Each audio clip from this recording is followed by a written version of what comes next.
after that song, I thought, yeah, that's probably good enough. Let's go eat. You know?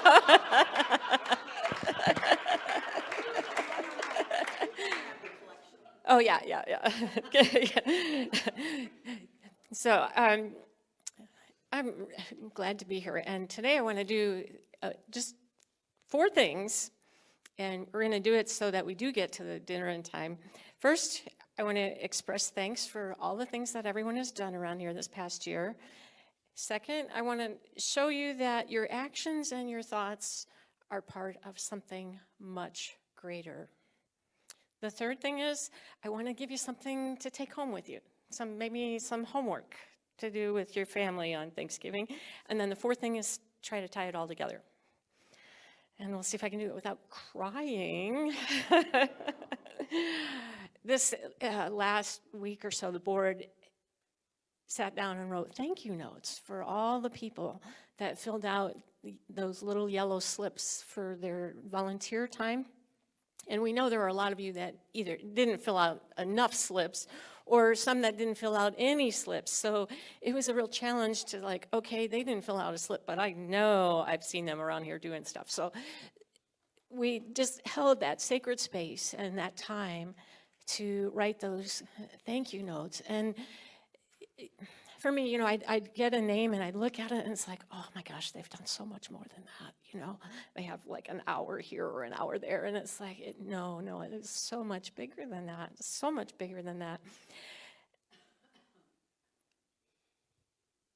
Before I mention a few names, I just want to say everyone here is here. And thank you for doing that. Because a lot of folks, when Reverend Brenda left, they left too. And they said, well, I'll come back when you have a new minister. But you guys didn't. And I'm getting goosebumps just saying that. You guys didn't. And you're here, and you came week after week after week. And we had no idea how long it would take to get a new minister. And it's been over a year, well over a year. And you're still here. And you're still coming. And you're still giving. And that just means a whole lot. And that's more than just a thank you note, you know? That is our community, and that's building, it's creating faith, and it's having the faith, and it's staying together through thick and through thin. I had to write a paper. I'm taking an SEE class, a spiritual enrichment and education, whatever the SEE stands for. And I had to write a paper, and one of the things I had in the paper was that we haven't had a minister in over a year, but we have never been less than. In fact, we have been more than, and we became more than because our minister left. We had to become more than. And it's interesting that Reverend Brenda is the one that helped us learn how to do that. And I have to give her credit for that because she's the one that equipped us and helped us realize that we are more than, and that our community here is more than one person. And it has to be more than one person.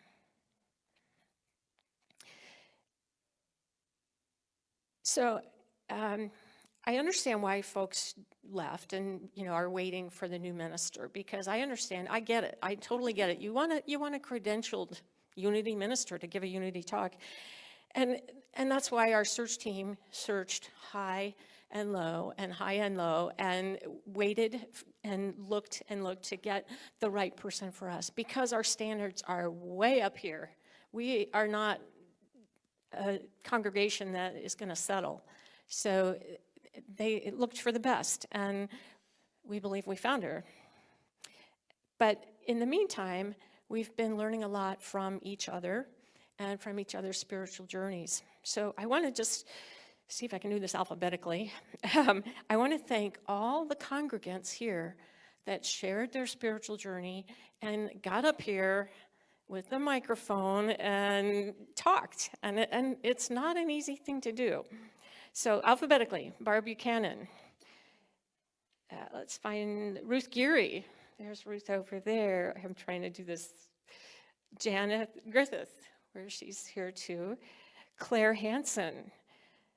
Mary Hahn and Josh Hahn, Julie Hyder, Chris Klosterman, Marcia Coring, trying to do this, Kevin Crumvita, Paula Land, Sandra Lee, Susan Liddell, let's see, we're going on 13. Oh, Rick Nash. Hi, Rick, I know you're out watching on live stream because you always are watching on live stream. So shout out to you and thank you. Carl Swanson and Nina Swanson. That's a huge group. Let's give them a hand, please.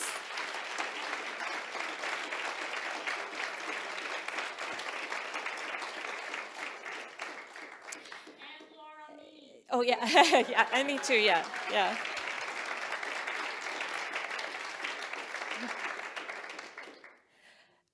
But I think the rest of you and all of us realize that sometimes the best lessons that we learn are not the ones that come from the speaker. It's the ones we get by doing. And man, oh man, did we do a lot this year, a lot. Eric Butter was mentioned in the Daily Word, and I've been kind of deep in him with that class. One of the things he says, sometimes we're overread and underdone. Sometimes we sit back and just let somebody fill our bucket with positive words and ideas, and that's great. But once you start doing more, you start becoming more. And sometimes in our community, the reason why we're here is to support each other and to help each other and to stand in the truth for each other. And I have a couple of examples of that. I went on a little rant one day and was getting myself all worked up. And I was standing in the hall with Greg McGavick, and he's back in the kitchen cooking. But he was very kind and did not go down in the ditch with me, you know? He just stayed positive. And he didn't like say, oh, Laura, you're wrong. You know, he didn't do anything. It was just his presence there that made me realize, oh, wait a minute. I don't need to go down that path. I need to rise up. I need to go above this situation and see the bigger picture. And so him just being there just made a big difference, just standing in the truth of something greater, something better. Another example is Vicki, she's also in the kitchen. We're doing the moving contract, signing the contract for Reverend Deborah's moving, and there was something in there that bugged me, and I started to change it. It was the terms, you know, the payment terms, and I thought, no, we shouldn't be doing that. We should change it. And Vicki said, why? And then I realized, oh, I'm stepping on the hose. I'm stepping on the hose of our good. And when you step on the hose, you block the flow of good. So I took my foot off. It's like, no, the money will be there. We'll be fine. We'll be able to handle this. And the next Thursday, we were the folks that count the money, there was this big check there. And it's like, okay, good. I'm glad I took my foot off the hose and I didn't change that because you don't want to step on the flow. Don't step on the flow if you're good. And so thank you, Vicki, in the kitchen for helping me remember that. A few more here. I have a whole page. I'm not going to do the whole page, I promise. But I will just say sometimes our vision isn't big enough. And Claire Hansen, who's not here right now, but she helped us see that, oh no, our vision is, you know, we don't need this much. We are this much, and we can be this much. And so that was really a wake-up call too. Sometimes the things are just people saying yes. And I think of Barb and Kevin Conrita saying, yes, I'll be there. Yes, I can do that. I'll be glad to help. And Chris Klosterman and Lisa Klosterman are another couple, not always necessarily together, but they each are giving so much to our community by saying yes. Barb Buchanan and her team, we had a grant for $5,000 to use in the community. And it wasn't for us to spend on our building or anything like that, but it was used to help other people. And Barb and her team went out and purchased truckloads, cartloads, truckloads filled to the top, and shared that within our community with food pantries, with high schools. Remember when it was 50 below zero last winter and the schools were all canceled? Unity Cedar Rapids, Barb and her team were there helping our community. When there was a fire displacing 16 families, we were there. And it was those people saying, yes, I am willing to be the feet on the ground, and I'm willing to be there. And that went unnoticed. A lot of people here don't know all of that happened. But we just wrote this long letter to the Bremer Foundation, who gave us that grant, and said, you know, look at all these things that we've done. So it's really amazing and just fills you up. I will mention Jim Green. You know, he's like the stealth guy. All of a sudden, you just see this little shadow outside there, and he's like fixing things and making things and growing things. He built those compost bins, so we compost all our food and greens and things that we don't use that are being composted to make something greater. He's out in the pouring rain. You look out, my husband does this too. It's pouring rain, and you look out, and he's out checking the downspouts to make sure that we don't have another flood. So. And that's just the stuff he does outside. And on the inside, he purchased these screens for us and is helping us to grow and to be bigger and to see more. So we bless him.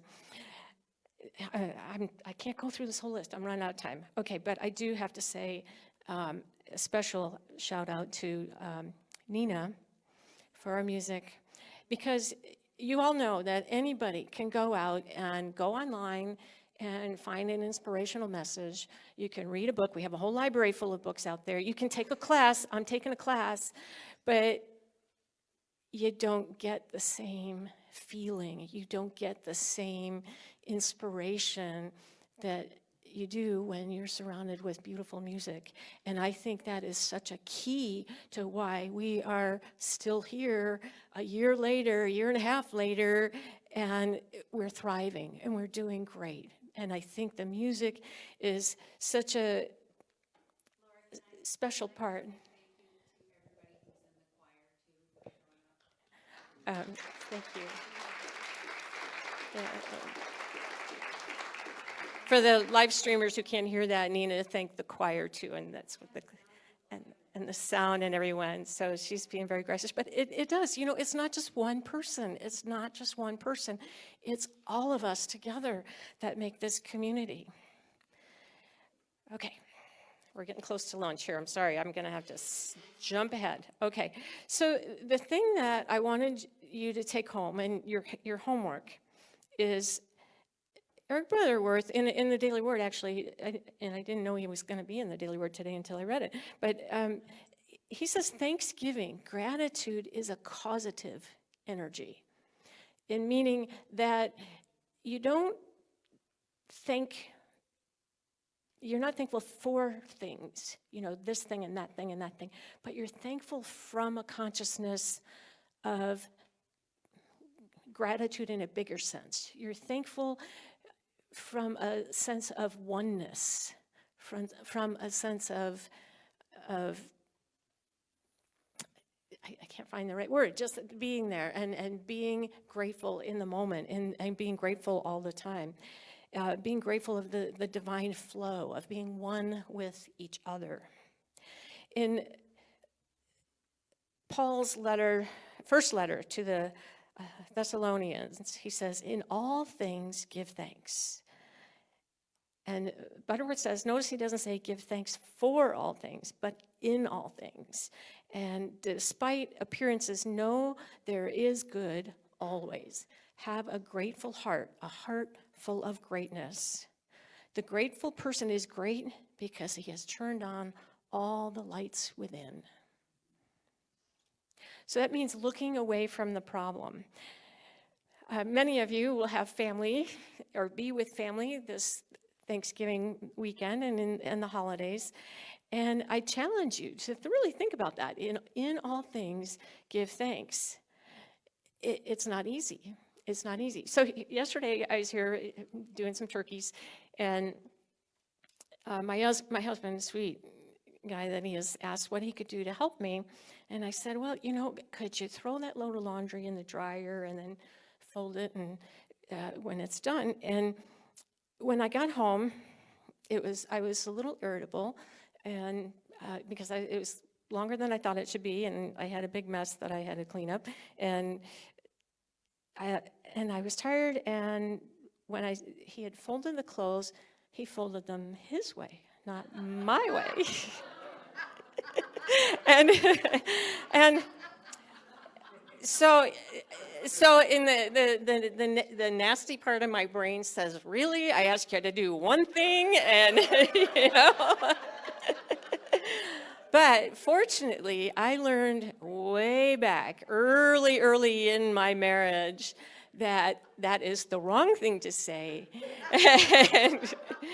And the right thing to say is, thank you for helping me with the laundry. Because I knew that if he didn't do it, I'd have to do it in the middle of the night, you know? And so, thank you for doing the laundry. So, even when someone is doing something that is not your way, and I think of Byron Katie with this. I don't know if you remember, anytime you say should, you should, he should, it really comes back to you, to I should. And there's always, you might have to dig a little bit, but sometimes it always comes back to I should. And so this weekend, when you have folks over, in all things, give thanks. So when that relative goes off on a political rant, making you cringe, in all things, give thanks. And it can be thanks, thanks that we live in a democracy. Thanks that the person cares. Thanks that you are, I hope, informed and that you can vote how you want to vote. And thanks that you have a family that can debate without getting it. I actually wrote fisticuffs down here. How about that? and be thankful that you know when to change the subject. So in all things, give thanks. Even the tough times, you look for something that you can be grateful for. In all things, give thanks. I won't go farther with that because we have a lot to do here. So let me conclude with some words from Eric Butterworth, and I've changed the pronoun a little bit. Keep alive the commitment to view from the top, way up here. Keep centered in the feeling of thanksgiving. It's not just to be grateful for loving friends, for an affluence of wonderful things, and for divine order in everything that happens in your life. It is so much more. We are grateful from the root of reality that is evidenced by these things. Our thanksgiving is more than a response to what is happening around us or to us. It's a celebration of truth, which becomes a causal assurance of the continuity of blessings, leading toward prosperity for us. So today, I want you, in all things, give thanks. Give thanks to every single person in this room for being here, for doing, for being, and for helping unity be unity, be one. That's what unity is. And for seeing the Christ in each other, for being the Christ for one another, and standing with faith and hope and love to keep us going into the next chapter. So now I'd like you to just gently close your eyes. And I want you to think about these, for our meditation. I'm going to read a couple of letters from Paul, from the Bible. The first one is from a letter from Paul to the Corinthians, and then the second one is a letter to the Romans. And I think Paul wrote this letter to us a year ago, and listen to all the things he says that apply to us. There should be no division in the body, but that its parts should have equal concern for each other. If one part suffers, every part suffers with it. If one part is honored, every part rejoices with it. Now you are the body of Christ, and each one of you is a part of it. For just as each of us has one body with many members, and these members do not all have the same function, So in Christ, we, though many, form one body, and each member belongs to all the others. We have different gifts according to the grace given to each of us. If your gift is prophesying, then prophesy in accordance with your faith.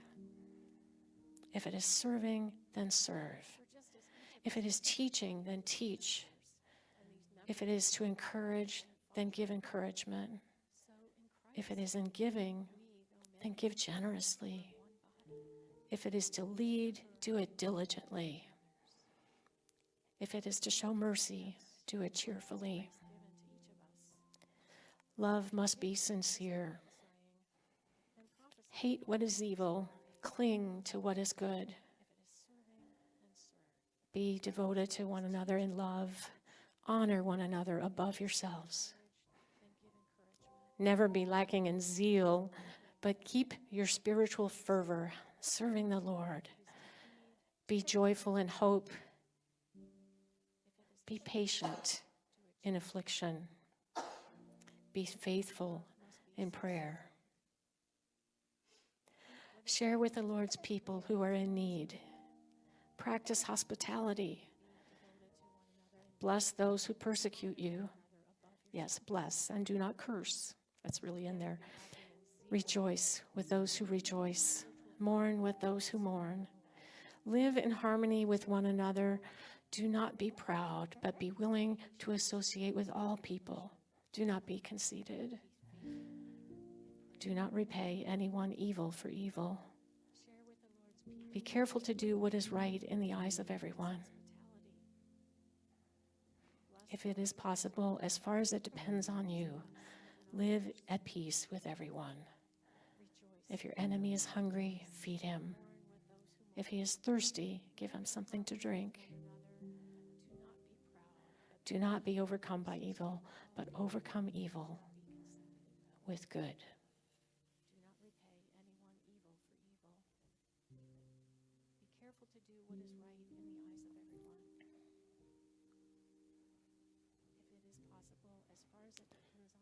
We heard you, Paul, and we are so grateful. Amen.